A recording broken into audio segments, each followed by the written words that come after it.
अस्सलामुअलैकुम वरहमतुल्लाहि वबरकातुहू। अल्हम्दुलिल्लाह वस्सलातु वस्सलामु अला रसूलिल्लाह अम्मा बाद फ़अऊज़ु बिल्लाहि मिनश शैतानिर रजीम बिस्मिल्लाहिर रहमानिर रहीम। जी सामीन, पहली वीडियो में मैंने मैदे की गैस, फारा, जलन, तज़ाबियत, सीने की जलन के बारे में मैंने बात की थी। और आज की मेरी वीडियो जो बहुत अहम है, सिर्फ और सिर्फ कब्ज़ के लिए। किसी भी किस्म की कब्ज़ हो, चाहे खुश्की से, चाहे गर्मी से, चाहे गोश्त के खाने से, दायमी कब्ज़ हो, पुरानी से पुरानी कब्ज़ हो, आप ये नुस्खा बनाएं। इंशाल्लाह पहली और दूसरी खुराक में ही फ़ायदा होगा। और ये सिर्फ नुस्खा रात को इस्तेमाल करें। इसकी गोली बनानी है, गोली जो है वो चने के बराबर बनानी है।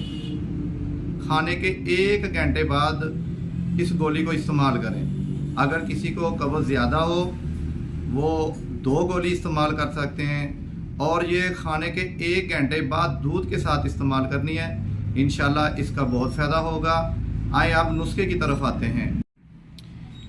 जी नाज़रीन, देखें, मुसब्बर स्याह 1 तोला, रेवंद असारा 1 तोला, सकमूनिया वलैती आधा तोला, जलापा हरड़ 1 तोला, राई बरीक, राई असली भी खाते हैं इसको, और इसके अलावा राई इंडिया भी इसको बुलाते हैं। और इसके बाद आ जो गंधक आंवला सार, ये भी 1 तोला।